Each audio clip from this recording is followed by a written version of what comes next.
జిల్లా రంపచోడవరం నియోజకవర్గం శాసన సభ్యురాలు మిర్యాల శిరీషాదేవి భాస్కర్ ఆదేశాల మేరకు ప్రభుత్వ కార్యాలయాలలో ముఖ్యమంత్రి చంద్రబాబు నాయుడు, డిప్యూటీ ముఖ్యమంత్రి పవన్ కళ్యాణ్ ఫోటోలను ప్రభుత్వ కార్యాలయంలో దేవీపట్నం మండలం తెలుగుదేశం పార్టీ ప్రధాన కార్యదర్శి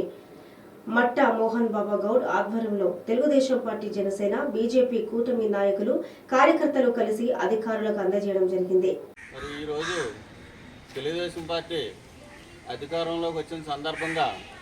మరి చంద్రబాబు నాయుడు గారు అలాగే పవన్ కళ్యాణ్ గారు మరి వాళ్ళ ఆదేశాల ప్రకారంగా ప్రతి హెడ్క్వార్టర్లో కూడా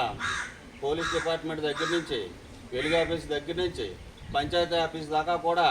మరి చంద్రబాబు గారి ఫోటో అలాగే పవన్ కళ్యాణ్ గారి ఫోటో కూడా మరి ప్రతి ఆఫీస్కి ఇవ్వాలని చెప్పి పైనుంచి మనకు ఆదేశాలు జారీ చేసిన సందర్భంగా మరి ఈరోజు మరి జనసేన సైనికులకు, తెలుగుదేశం కుటుంబ సభ్యులకు అలాగే ఈ పోలీస్ డిపార్ట్మెంట్, ఎస్ఐ గారి స్టాఫ్ అందరూ కూడా నా హృదయపూర్వక నమస్కారాలు తెలియజేసుకుంటూ మరి ఈ కార్యక్రమం